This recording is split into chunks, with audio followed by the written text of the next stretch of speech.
할렐루야. 이 시간에는 출애굽기 15장 22절에서 27절 말씀으로 마라의 쓴물이라는 제목으로 말씀의 은혜를 나누고자 합니다. 오늘은 인사를 한번 나눴으면 좋겠습니다. 잘 오셨습니다. 주의 사랑으로 사랑합니다. 주님의 이름으로 축복합니다. 우리는 지금 주님이 오심을 고대하는 대강절 셋째 주일을 지내고 있습니다. 이미 주님께서는 우리의 마음 가운데 오셨습니다. 그런데도 우리가 대강절을 이제 기다리고 또 우리가 지키는 것은 내 마음의 주인으로 계신 그 주님을 다시 한번 확인하고 또 그렇게 우리가 다시 재림지로 오실 그 주님 앞에 우리가 바르게 서고 있는지 그렇게 결단하고 그렇게 준비되는 시간, 그게 바로 대강절의 의미일 것입니다. 우리들은 출애굽기 말씀을 통해 우리의 신앙을 다시 한번 굳게 세워가는 그러한 시간을 가지고 있습니다. 신약에서 말씀하는 구원과 구약의 그 구원의 모형은 아주 동일하게, 어쩌면 구약은 그 실체를 생생하게 삶으로 보여줬고 신약의 것은 그 의미를 이제 뜻으로 이렇게 해석해 줬다고 생각할 수 있습니다. 우리가 예수를 믿는다는 것은 단순히 예수를 안다거나 그 구원의 길을, 그 진리를 깨달았다는 거기에만 있는 것이 아닙니다. 우리가 믿었다는 것은 믿고 행한다. 우리가 그 믿은 바 그대로 살아낸다는 삶으로 증명되는 우리의 신앙이 있어야 되는 것입니다. 그런데 그 시작은 그 깨달음부터 시작이 되는 것이죠. 하나님께서 우리의 구원자 되시고 또 예수님을 우리의 대신 십자가에 내주심으로 속량을 통해 우리의 죄가 용서함 받았다는, 그래서 우리는 죄가 있음에도 불구하고 대신 죽은 그 어린 양 대신 예수 그리스도의 죽음이 우리의 죽음의 대가가 되어서 예수의 그 어린 양의 손을 얹고 안수한 사람의 죄가 용서되듯이 어린 양 예수를 나의 주로 고백하는 그 믿음을 통해 우리의 죄가 용서되었다는 것입니다. 그게 출애굽기 모형을 통해서 분명하게 보여준 것이죠. 누구든지 죄에 있는 사람이든 죄 없는 사람이든 집안에 피가 발라진 그 기둥과 문설주에 피가 발라진 그 집안에 들어가는 사람, 어린 양의 피를 바른 집 안에 거하는 자는 다 그 죽임의 천사가 건너가는, 그래서 죽지 않는 생명을 얻는 그 사건, 그게 바로 우리가 예수 그리스도를 믿는 그 믿음을 통해 우리에게 이제 더 이상 죽음이 없는, 죽음의 천사가 넘어간 구원받은 하나님의 백성이 되는 것입니다. 그것으로 우리는 구원을 확신하고 구원받은 백성이 되는 보증을 얻는 것입니다. 그런데 거기서 끝나는 것이 아니죠. 이스라엘 백성들이 그 피를 바른 집은 가나안 땅에 있는 것이 아니라 여전히 세상인 애굽에 있는 것입니다. 우리의 신앙의 여정은 지금 그냥 삶의 자리에서 예수만 믿는 것이 아니라 하나님께서 우리에게 주신 약속의 땅, 사명의 땅, 축복의 땅, 거기로 가야 되는 것입니다. 그래서 이스라엘 백성들은 그 피를 바르고 구원받은 백성들이 이제 세상이 끊어지고 하나님의 말씀대로 살아가는 새로운 삶의 시작, 그게 바로 홍해를 건너는 사건. 그래서 홍해는 물로 세례를 받은 사건이다. 광야에서 구름과 바다에서 세례를 받았다. 이렇게 말씀하시면서 우리가 세례라고 하는 것은 내가 죽고 예수로 다시 거듭나는 인생이 되는 것, 이제 정말 돌아갈 세상이 없는, 세상의 권세가 끊어지는 사건, 그게 지난주에 나눴던 출애굽 그 홍해를 건너는 사건입니다. 그것은 참 굉장한 두려움이 있었지만 하나님의 놀라운 능력을 체험한 것이죠. 얼마나 정말 그들은 그 시간이 감격스러웠을까요? 그들의 애굽에서 나오긴 나왔지만 갈 여정은 멀고 그들의 걸음은 더디기만 하는데 그들을 쫓아오는 그 애굽의 그 전차 군대, 그 무서운 속도로 그 뽀얀 먼지를 날리면서 지축을 뒤흔드는 그러한 굉음과 함께 자신들을 잡으러 오는 그 세상의 두려움 앞에 그들은 벌벌 떨었지만 그들은 모세의 말에 순종해서 믿음으로 그 넘실거리는 홍해를 향해 믿음으로 걸어갈 때 하나님께서 놀라운 구원을 허락해 주신 것이죠. 지리적으로 또 성경의 분명한 기록으로 그 홍해를 건넌 사건은 며칠을 걸리는 것이 아니라 저녁부터 날이 새기까지 아주 짧은 시간 안에 참 일어난 그러한 분명한 사건임을 성경은 기록하고 있고, 또 지금 사우디아라비아에 있는 그 아카바만이라고 하는 그 지금 땅은 지금도 그 흔적을 지금도 남기고 있습니다. 이스라엘 백성들이 생명을 걸고 말씀에 순종하여 앞으로 나아갈 때 하나님께서 밤새 동풍이 강 건너편에서, 홍해 건너편에서부터 불어오게 하시고 물이 거꾸로 열리면서 이스라엘 백성들이 그 홍해에 발이 닿는 순간 그 바다가 갈라지는 그 엄청난 그 기적, 그게 그들이 얼마나 정말 생생한 기억으로 남아 있었겠습니까? 그래서 그들은 강을 건너서 모세가 노래하고 미리암이 춤추고 소고치면서 노래하고 이스라엘 모든 백성들이 참으로 위대하신 우리의 구원 하나님, 그 말탄 자를 빠뜨리시고 우리를 그 강을 마른 땅으로 건너게 하신 그 하나님을 찬양하면서 그들은 그 광야길을 걸으면서 그 감격을 얘기하는 것입니다.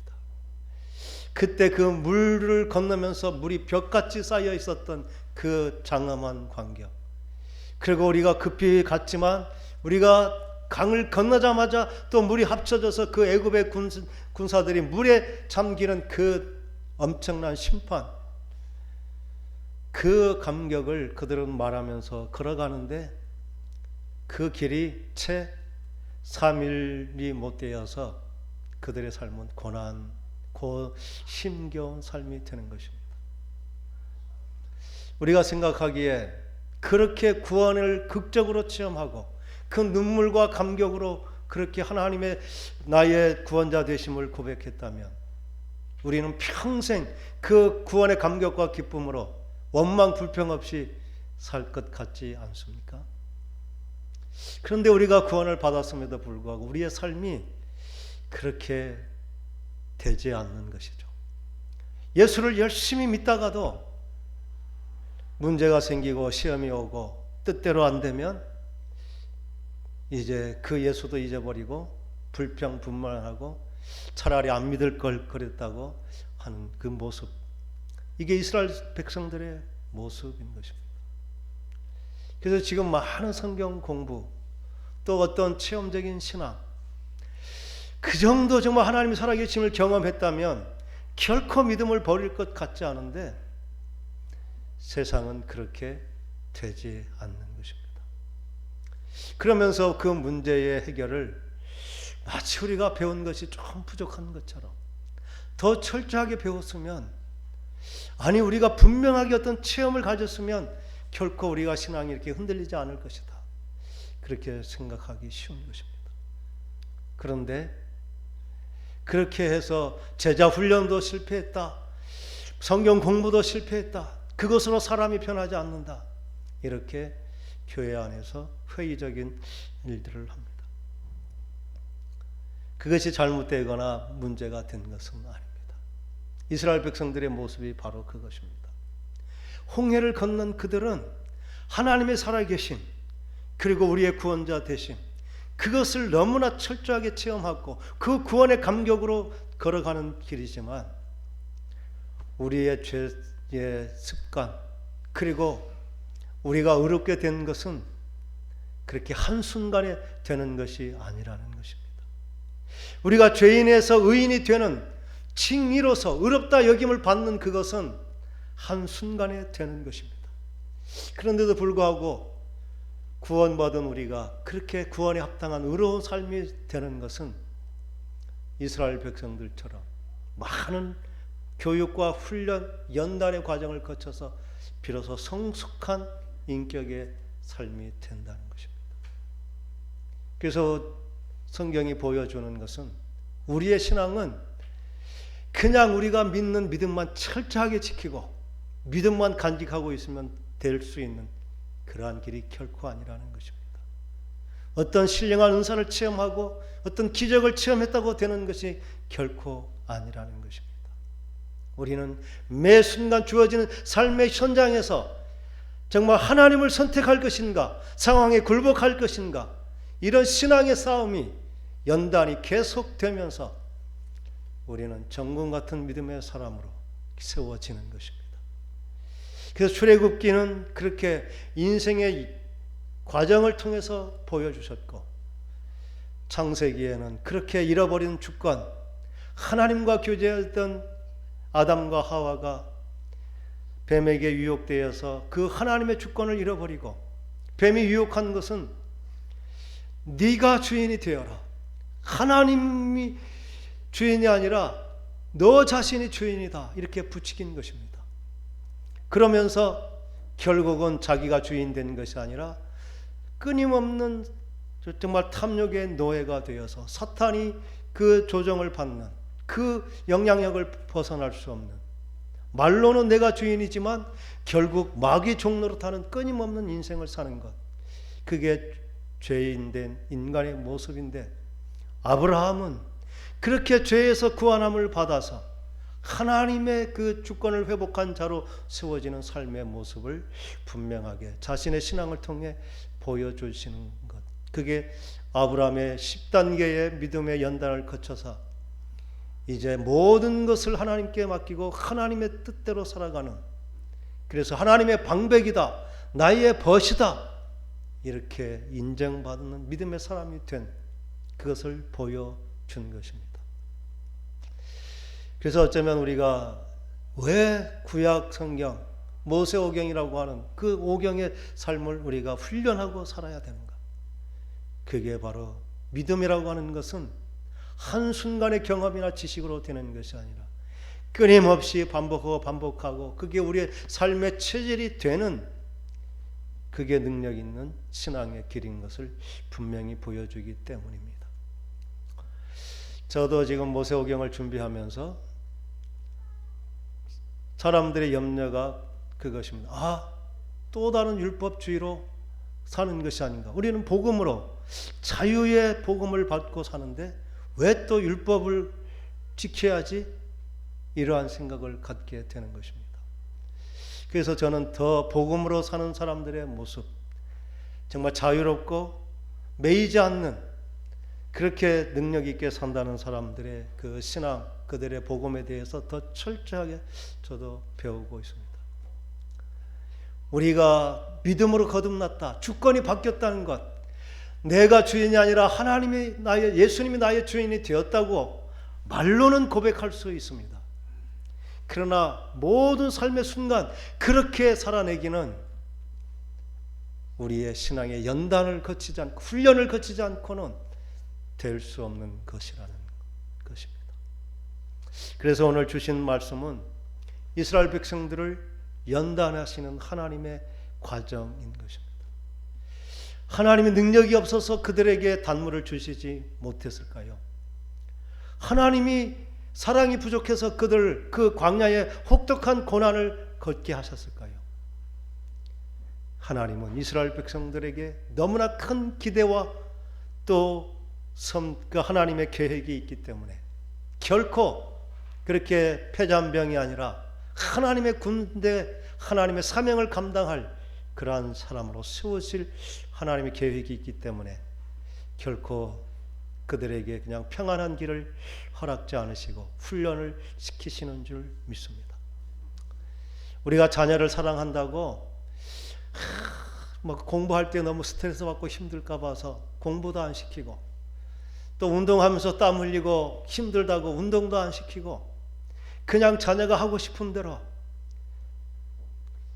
배고픔도 모르고 뭐 힘든 것도 모르고 염려도 모르고 그렇게 모든 것을 다 되어주면서 그렇게 자녀를 키운다면 그게 자녀를 사랑하는 부모일까요? 그렇게 사랑을 받고 아무런 염려 없이 큰 그 자녀가 과연 사람으로서의 구실을 할 수 있을까요? 하나님께서 이스라엘 백성들을 그렇게 힘들고 어렵게 연단하는 이유는 바로 하나님의 사람으로 온전케 되기 위해서 하나님께서 그렇게 광야의 길을 배열해 가시는 줄 믿습니다. 오늘 사건은 참 중요합니다. 하나님께서 그 감격에 겨운 그들에게 어쩌면 하나님은 속으로 웃으시면서 그래 내 믿음이 얼마나 가는지 한번 보자 이랬는지도 모르죠. 과광야길을 인도하시면서 수르 광야라고 하는 그 메마른 광야를 걷게 하시는 것입니다. 이제 목이 가랄 쯤에 물을 만난 그들이 얼마나 기뻤을까요? 그러면 그렇지 하나님께서 우리의 광야 여정 가운데 물을 주셨구나. 근데 그 물을 마셨는데 그 물은 써서 마시지 못하는 물이 되었습니다. 왜 하나님께서 그 인생의 쓴물을 만나게 하셨을까요?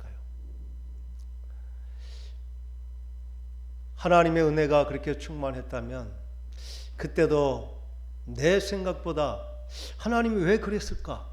이러한 질문을 가지고 하나님께 기도하는 것이 성숙한 믿음의 사람인데 거기까지는 그렇게 쉽게 가지는 것이 아닙니다. 아니, 우리의 생각이 하나님의 뜻 섭리보다 더 탁월한 것이죠. 이건 뭔가 잘못됐다. 이렇게 하는 것은 우리가 뭔가 잘못 온 것 같아. 우리가 하나님의 인도하심을 잘못 받는 건 아닌가? 저 구름 기둥이 잘못 가는 거 아닌가? 이렇게 하나님을 의심하는 내가 더 지혜로운 생각이 앞서서 그 사람들은 불평하는 것입니다. 왜 이런 것을 우리에게 주시냐고. 이건 아니라고. 그러면서 하나님의 뜻에 순종하기보다 받아들이기보다 자기의 생각, 자기의 판단이 앞서서 모든 상황에 대해서 불평, 불만을 하는 것입니다. 그게 어쩌면 우리의 인생의 모습은 아닐까요? 이 마라의 순물은 먹기는 먹을 수 있습니다. 그러나 너무 쓰게, 너무 고통스럽게 먹어야 되는 물이죠. 그래서 차라리 안 먹는 것이 좋은 이 쓴물의 경험을 하게 하는 것입니다. 이들에게는 가장 절박한 것이 물이었기 때문에 물이 있었지만 우리의 인생 가운데는 건강의 문제, 자녀의 문제, 또 돈의 문제, 인생의 문제는 거의 이 세 가지 안에 다 들어 있습니다. 재정적으로 어려울 수도 있고 사업에 실패할 수도 있고 건강이 나빠질 수도 있고 또 관계가 깨어질 수도 있고 이 모든 것들이 어쩌면 우리에게 순물의 경험인 것입니다. 다른 사람에게는 없는데 나는 그게 너무나 고통스럽고 힘든 경험을 하게 하는 것, 이 목마름의 경험을 하게 하는 것, 이게 바로 이 마라의 쓴물의 훈련인 것입니다. 믿음이 없는 사람들은 자신의 지혜와 자신의 노력을 다 하면서 자신의 방법을 찾는 것입니다. 그러면서 하나님을 결코 의지하지 않는 것이죠. 하나님보다 자기들의 생각, 자기들의 방법이 더 월등하고 좋다고 여겨지기 때문입니다. 이스라엘 백성들이 불평하고 원망하는 것은 하나님보다 자기들에게 그 답이 내 생각에 틀리기 때문에 그렇게 불평하는 것입니다. 이렇게 상황 앞에 두 가지 반응이 있는 것입니다. 훈련된 모세는 그 상황 앞에 하나님께 엎드려 부르짖어 기도하는데 이스라엘 백성들은 원망하고 불평하는 것입니다. 왜 하나님께서 우리를 광야로 이렇게 이끄셔서 그 어려운 환경을 만나게 하실까요? 똑같은 상황을 만났지만 광야에 훈련이 된 모세는 이미 40년 전에 그 미디안이라고 하는 광야에 홀로 양을 치는 그 훈련, 40년의 훈련의 기간이 있었던 것입니다. 그래서 그는 성숙한 반응을 할 수 있었는데 빅터 플랭클이라는 분이 이렇게 말했습니다. 자극과 반응 사이에는 공간이 있다. 어떤 상황 앞에 우리가 반응할 때는 그 공간이 있다는 것입니다. 그 공간에는 반응을 선택할 수 있는 자유의 힘이 있다. 그 주어진 상황 앞에 내가 어떻게 반응할 것인가, 그 선택할 수 있는 자유가 내게 있다는 것입니다. 그 선택하는 반응에 의해서 우리는 성장과 행복이 달려있다. 이렇게 의미 있게 말합니다. 말하라고 하는 그 상황, 그 상황에 대한 반응은 저절로 주어지는 것이 아니라 우리의 선택과 결단이라는 것입니다. 믿음의 사람은 그때 불평 원망하기 전에 하나님께 부르짖어 하나님을 의지하고 기도하는 선택을 하고, 믿음이 없는 사람은 불평하고 원망하고 낙심하고 이렇게 그것을 포기해버리는, 자신의 방법을 찾다가 결국 정말 안 된다고 포기해버리는 그러한 선택을 하는 것입니다. 그 선택은 강요된 것이 아니라 우리가 하는 것이고, 그 선택의 긍정에 반응을 하는 것이 우리의 믿음인 줄 믿습니다. 하나님을 믿는 그 선택을 할 수 있는, 그렇게 믿는 자 된 저와 여러분 되기를 간절히 축원합니다. 하나님께서는 광야로 우리의 곤고하고 목마름의 체험을 통해서, 하나님은 어떤 여건 속에서도 우리의 필요를 공급해 주시는 분임을 경험케 하는 것입니다. 불평하든 기도하든 결코 그들은 광야에서 결코 목말라 죽지 않았습니다. 지금은 쓴물의 경험이지만 아무도 거기서 물이 없어서 목말라 죽은 사람은 아무도 없습니다. 결국 하나님께서는 우리를 그 목마르고 가라고 거기서 죽게 하려고 결코 그 광야로 인도하시는 것이 아닙니다. 하나님은 우리의 그 메마르고 힘든, 때로는 쓰고 고통스러운 그 삶의 환경을 통해서 원하시는 것은 우리가 참 하나님을 믿고 신뢰하는 그 구원의 감격을 끝까지 지켜가는, 그렇게 하나님과 동행하는, 내 주권이 아니라 내 인생의 주인은 하나님이시는 것을 우리의 삶을 통해 고백하는 자 되게 하신 것, 그게 하나님이 원하시는 뜻인 줄 믿습니다. 그래서 신명기 8장 2절 3절에는 모세가 그 삶을 이렇게 왜 광야를 인도하셨는지를 이스라엘 백성들에게 말하는 것입니다. 내 하나님 여호와께서 이 40년 동안에 내게 광야길을 걷게 하신 것을 기억하라.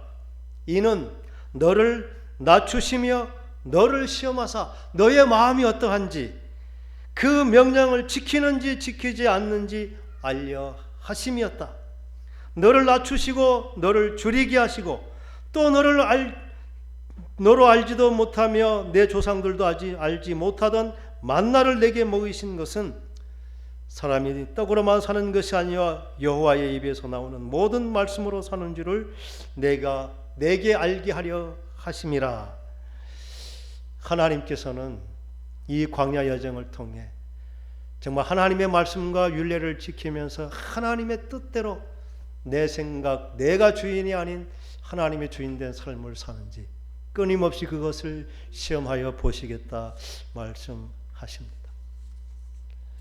이 광야의 시험은 기도할 때에 하나님께서 길을 주시는데, 하나님은 참 상징으로 주시는 것 같아요. 모세가 부르짖어 기도할 때 하나님께서는 한 나무를 가르쳐 주신 것입니다.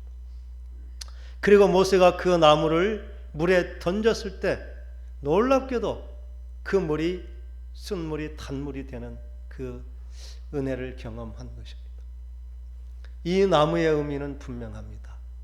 나무에 친히 달려 저주받은 자가 되어서 우리의 모든 저주를 대신 담당하신 예수 그리스도의 십자가. 구약시대에는 예수의 십자가가 없었지만 하나님은 이미 그 모든 것을, 예수가 우리의 인생의 주인이 될 때 그 고난의 삶의, 그 시험의 삶의 자리에 예수가 중심이 되어 그 십자가가 그곳에 세워질 때 그 상황이 변화되는 그 놀라운 역사를 일으켜 주신다는 약속인 줄 믿습니다. 왜 하나님께서 우리로 하여금 힘든겹고 어려운, 견딜 수 없는, 감당할 수 없는 것 같은 목마름과 그 쓴물의 그 고통의 경험을 하게 하십니까?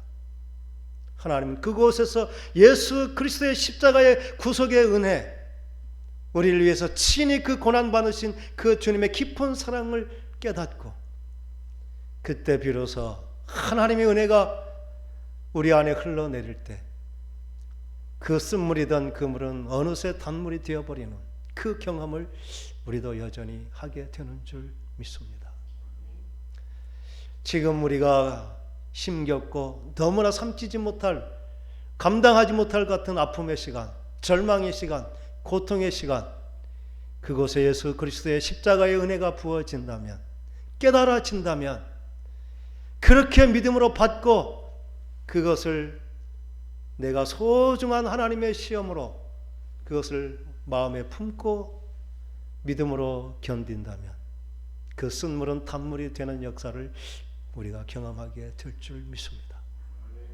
하나님은 그렇게 살아계심을, 또 우리의 친히 인도자 되시고 공급자 되심을 그러한 고난의 현장을 통해 우리에게 가르쳐 주시는 줄 믿습니다. 그 십자가 경험을 통해 하나님께서 주신 것은 이제 율례와 법도를 정하고 그것을 지키는지 안 지키는지, 그것을 지킬 때에 하나님께서 우리의 치유자가 되어주시고 애굽에서 내렸던 모든 질병 중 하나도 우리에게 당하지 않게 하시겠다, 모든 질병을 치유하는 능력의 주님이 되어주시겠다, 여호와 라파의 약속을 해주시는 것입니다. 우리가 그렇게 하나님의 말씀 앞에 정결하게 세워질 때 하나님의 우리의 모든 질병을 치유하시고 우리의 환경을 새롭게 하시면서 하나님의 구원에 합당한 은혜를 베풀어 주실 줄 믿습니다. 그러한 광야의 그 쓴물을 경험케 하시고 하나님은 곧 이어서 바로 엘림이라고 하는 샘이 12개가 있어 한 지파에 하나씩 그 샘을 먹을 수 있는, 그리고 종려나무 70그루가 있어서 그늘이 되어 쉴 수 있는 그 정말 하나님의 평안을 약속해 주셨다는 것입니다. 우리가, 하나님은 이러한 여정을 거쳐서 한 단계 우리가 신앙이 커질 때 하나님 우리에게 복 주시고 누리게 하시는, 그래서 더 성숙의 과정 가운데 아브라함이 마치 정말 순종의 신앙이 사람이 되었을 때 양보할 수 있는 그 믿음의 훈련을 하시고, 양보의 마음이 됐을 때 원수까지 사랑하는 그 높은 단계의 훈련을 계속해 가시면서 성숙한 신앙으로 만들어 가시는 것처럼 이 말의 쓴물 경험, 예수 그리스도의 십자가가 분명하게 우리 가슴 속에, 마음 속에 새겨지는 그러한 은혜로 그 마라의 쓴물이 단물이 되는 그러한 은혜를 경험하는 저와 여러분 되기를 간절히 축원합니다. 하나님께서 그러한 훈련을 통해 마련하신 그 비전은 우리 교회의 비전이기도 합니다. 12샘물 70그루의 그 그늘, 하나님께서는 출애굽기 24장에 12지파 그리고 70장로를 세워서 이스라엘의 지도자가 되게 하시고 이스라엘을 이끌어가게 하셨습니다. 예수님께서도 누가복음 9장 10장에 12제자를 파송해서 전도의 증인되게 하시고 그 후에 70명의 그 준비되고 훈련된 전도인들을 파송해서 복음의 증인되게 하시고 12, 70의 이 숫자의 의미는 하나님께서 세우실 거룩한 공동체의 비전이 되는 줄 믿습니다. 12샘은 정말 그들에게 생명의 양식을 공급하는, 마르지 않는 그러한 말씀의 그러한 공급자, 이 말씀으로 교육하고 세우는 그러한 훈련된 지도자, 12명의 지도자, 그리고 그들의 어렵고 힘든 삶을 치유하고 위로하고 격려하는, 그렇게 섬길 수 있는 70명의 그렇게 준비된 섬김의 사람들, 그래서 그러한 사람들을 통해 하나님의 교회가 든든히 세워져 가게 하는 것입니다. 지금 우리 교회가 적은 숫자지만 우리가 이렇게 하나님의 말씀대로 순종할 때에 그 엘림의 12샘과 70그루는 하나님께서 예비하신 복이고, 그렇게 하나님은 약속대로 견고하게 하나님의 공동체를 세워 가시는 줄 믿습니다. 우리도 그렇게 하나이지만 마르지 않는 샘물처럼 생명의 말씀을 끊임없이 공급하는 자, 그리고 다른 사람에게 쉼과 평안을 줄 수 있는, 안식할 수 있는, 섬길 수 있는 그러한 넉넉한 손으로 정말 하나님의 공급자가 되는 그러한 꿈과 비전을 우리가 공유하면서 함께 그러한 사람으로 세워지고 그러한 공동체를 만들어가는, 그렇게 훈련되어서 하나님의 큰 사명을 감당하는 힘 있는 하나님의 군대가 되는 저와 여러분 될 수 있기를 간절히 축원합니다.